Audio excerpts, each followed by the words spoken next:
Good afternoon and welcome. In my opening remarks, I will briefly review today's policy decision by the Federal Open Market Committee, and then I'll discuss next the consensus statement that has been distributed to you regarding the committee's longer-run policy goals and strategy. And finally, I'll place today's policy decision in the context of our economic projections and our assessments of the appropriate path of monetary policy. And I'll then, of course, be glad to take your questions.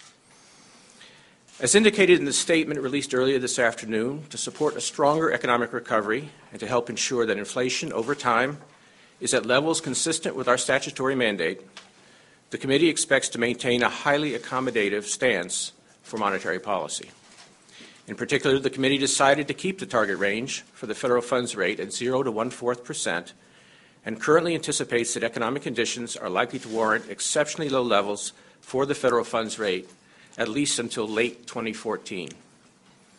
To provide support for the recovery in a context of price stability, the committee will also continue the program that we announced in September to extend the average maturity of the Federal Reserve's holdings of securities. Following careful deliberations, committee participants have reached broad agreement on a statement that sets forth our longer-run goals and policy strategy.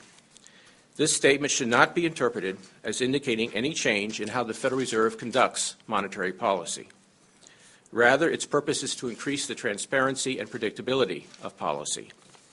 There is today widespread agreement that clear and transparent central bank communications facilitate well-informed decision-making by households and businesses, reduce economic and financial uncertainty, increase the effectiveness of monetary policy, and enhance accountability to the public.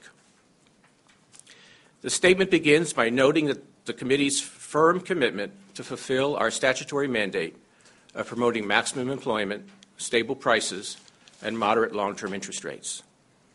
Since monetary policy actions tend to influence economic activity and prices with a lag, our decisions appropriately reflect the committee's longer-run goals, our medium-term outlook, and our assessment of the balance of risks, including risks to the financial system that could impede the attainment of our goals.